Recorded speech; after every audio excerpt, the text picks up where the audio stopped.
Marvel vs. Capcom 2 is not a balanced fighting game, and that's okay. What's up everybody, my name is Sen, welcome back to the channel, and very recently I made a video talking about balance. Dragon Ball Sparking Zero recently came out. A lot of people are talking about who the best characters in the game are, and whether the game is a little bit too unbalanced, and for the most part, I think it's totally okay to have games that aren't completely balanced or anything like that. I think there's plenty of games that are out there that aren't balanced that are a ton of fun. Sometimes some of the most broken shit you can do in a game is the game you're gonna have the most fun with. That's why I enjoyed how crazy Dragon Ball FighterZ was. Despite it being actually a very balanced game, it's just the level of crazy things you could do made it a lot of fun. In that video, I brought up Marvel vs. Capcom 2 and how there's a perception from some people that if you're not playing the best characters in the game, characters like Magneto, Sentinel, Storm, Iron Man, if you have the execution for him, you're not really trying to win. Just shorthand. There's plenty of very good teams. There's like 6 that come to mind, whether that be MSP, MSS, Storm Sensei, aka Team Matrix, Team Scrub, Team Santhrax, Strider, Cable, Doom. It's not actually that if you're not using these teams or not using these characters, you're not actually trying to win. There are people that take large enjoyment out of using mid-tier or just okay characters and trying to make something comparable with them. Usually it's the case of taking a not as good character, like let's say Jill, and putting her on point, but having good characters behind her to help her out. Now, I got a comment on the video. I think this comment is totally okay. It's just the nature of discussion-based content that people are going to want to push the discussion and they won't always agree with you. This person was saying the Marvel vs. Capcom 2 point was very wrong. It was released 24 years ago and a lot of characters are variable outside of top tier and only about 6 downright terrible characters. Just because the game is older doesn't mean it's not able to be looked at as balanced or not balanced.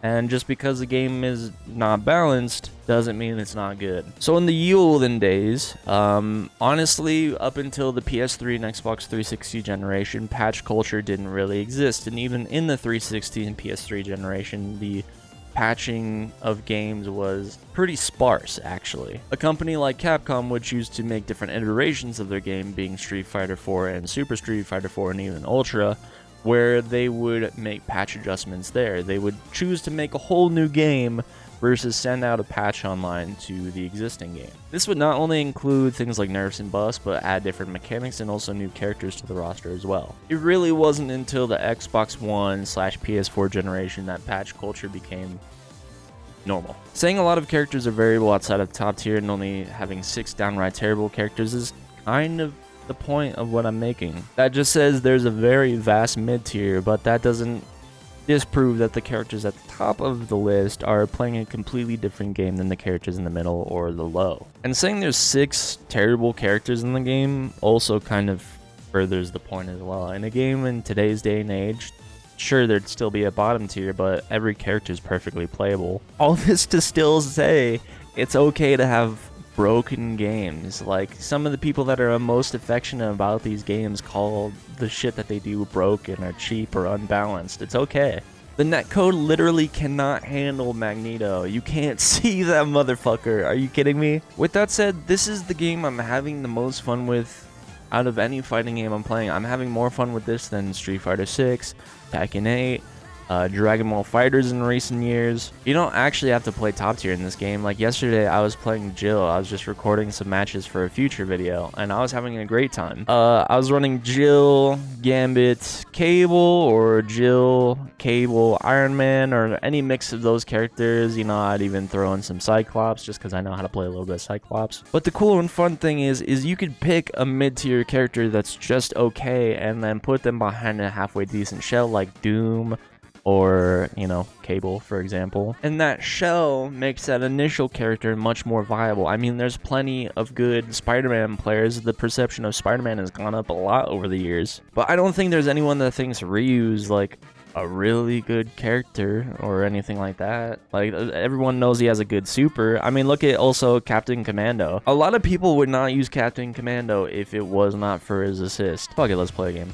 I don't know why people are picking the Japanese version online. Like, what's the difference, actually?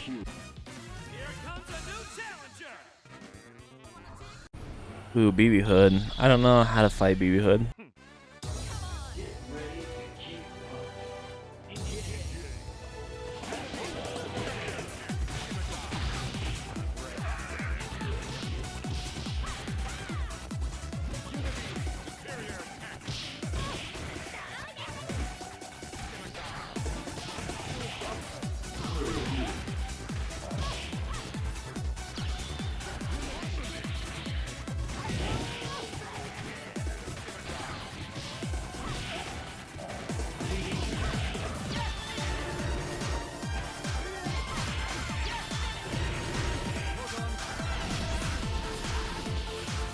Let's go.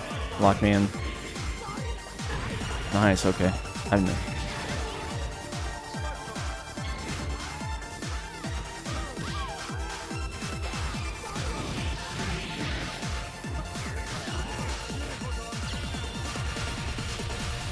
Nice, chip out.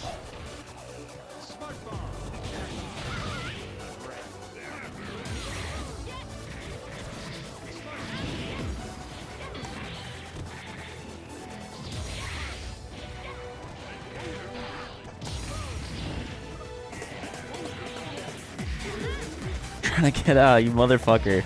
Leave me alone. Nice.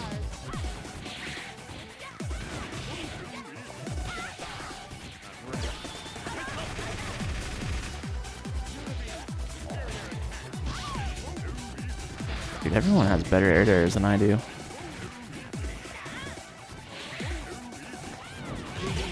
Nice.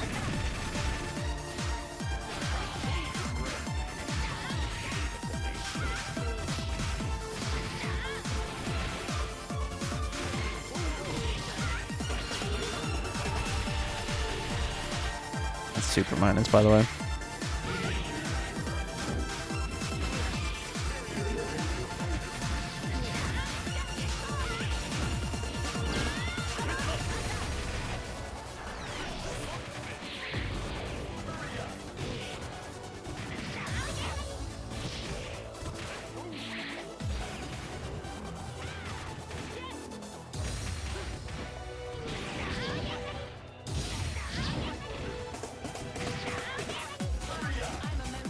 I'm a member of Stars.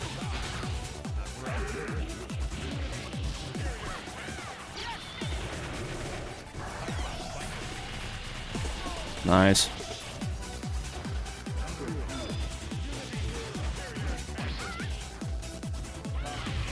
Oh, let's go, baby. Give me that shit. Hell yeah.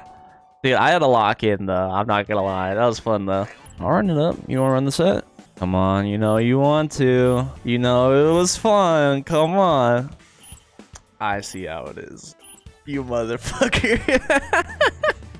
Alright, GG's. Needless to say, I have a ton of fun with this game. Thanks for watching. I'll see you in the next one. Peace.